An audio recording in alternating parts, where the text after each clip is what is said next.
front. Now, our next guest, I'm not going to name her because she doesn't want to be named, but she's a grooming gang victim. And she was in the papers yesterday. I saw a story and I was very struck by it. I'll ask her about this now. So, welcome to the show. Hi, you all right? I'm good, I'm good. Now, you were quoted in the papers yesterday. You said something very striking, that you believe that the Prime Minister, Keir Starmer, doesn't want this inquiry. He doesn't want it to happen because he doesn't fancy what it will reveal. Before you answer this question, can we just have a look, bear with me, we'll just have a quick look at the Prime Minister boasting about what a fantastic public inquiry we were going to have into this.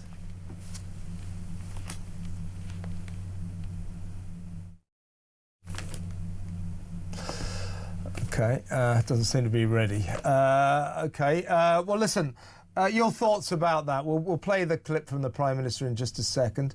But do you believe that Keir Starmer and Labour are trying to avoid this inquiry altogether? Because don't forget that he announced it in early June. Here we are, 5 months on. They haven't even got anybody to be a chairperson of it. They're saying, unlikely it'll start until next year. So they're kicking the can down the road and really letting people like you down. Do you think they're trying to avoid it altogether? Absolutely, yeah. Because if you look back back at January when Elon Musk brought it back up, and it rose the public, the Labour Party took part in bad attitudes, you know, like calling people jumping on the far-right bandwagon. You've got Lucy Powell's calling it a dog whistle, and we essentially had to take to the streets, me included, to campaign for something that we should have been able to have years ago. And he let that happen up until June, when he knew that he had to back down. So yet again, we become this big political thing. Yeah, go on. Well, I've got another. I want to. Ellie Reynolds, your fellow victim, has become quite a good friend of mine, and she was talking about one issue that I'll run past you in just a second. But we got that clip of the Prime Minister now, so have a look at this, and we'll resume this conversation after Keir talks.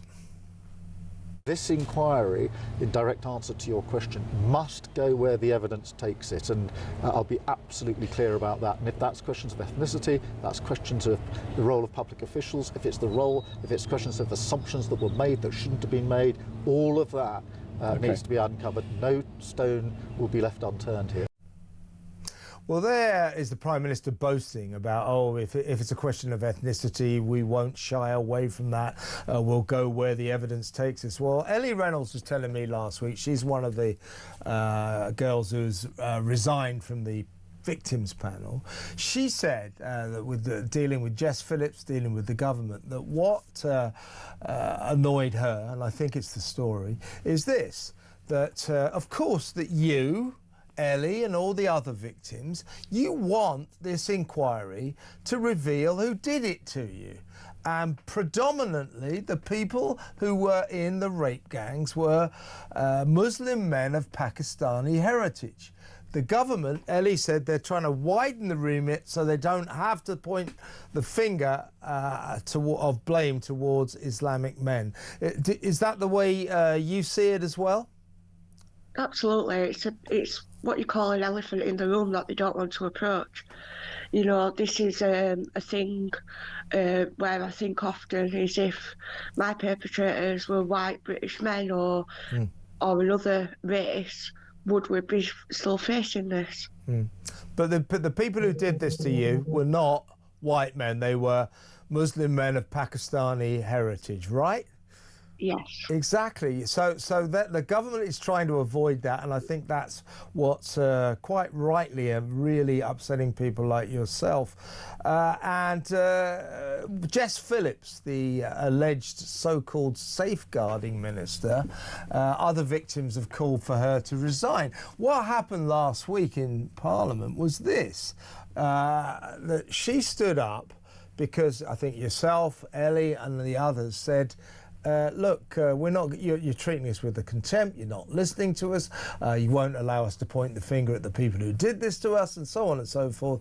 You're widening the remit. You're trying to change the whole nature of this inquiry. She stood up and said, essentially, that you're all lying. That's not true. So she called the victims liars. Other victims have said this woman, Jess Phillips, must go, and that you won't return to the inquiry unless she does.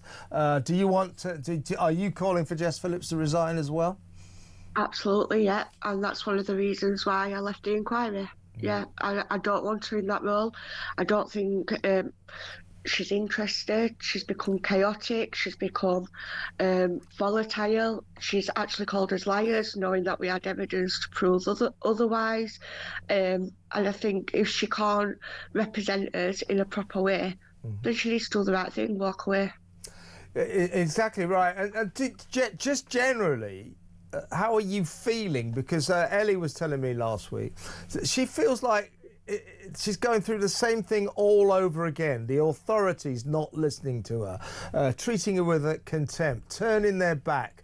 When you and Ellie and the gang say, listen, let's talk about who did this to us. Oh, no, let's widen the remit so we don't have to talk about who actually did this. Are you feeling in some ways that you're getting the same treatment from the authorities that you did back in the dark days when you were being abused? Absolutely. You know, we've always been silenced. I mean, I'm 38, and Rotherham has managed to silence me for 24 years. Well, tried to. You know, so I've only had a small period of my life where, one, it's been normal, and number two, it hasn't been suppressed. And you would only go back to the inquiry on the basis that Jess Phillips goes? Yeah, Jess Phillips has got to go. Absolutely. Well, listen, it's a bit awkward that I can't name you. I feel like I've been very unfriendly to you. No, but I didn't want my face showing, but it's Elizabeth from Rotherham. Yeah, no, it's Elizabeth, isn't it? Elizabeth from Rotherham, yeah. Well, listen, Elizabeth, I really appreciate you coming on. You look after yourself and we'll keep in touch. Thank you very much. Thank you. So that's Elizabeth from, she did say, well, you heard that, she said you can call me Elizabeth. Elizabeth from Rotherham, a victim when she was underage. She has resigned from the inquiry, won't go back until Jess Phillips quits as safeguarding minister. Same for Ellie Reynolds, same for the other girls who quit. This is the shambles, this is a mess. And as Elizabeth was just saying, as far as she's concerned, the Prime Minister and Labour do not want this inquiry ever to happen.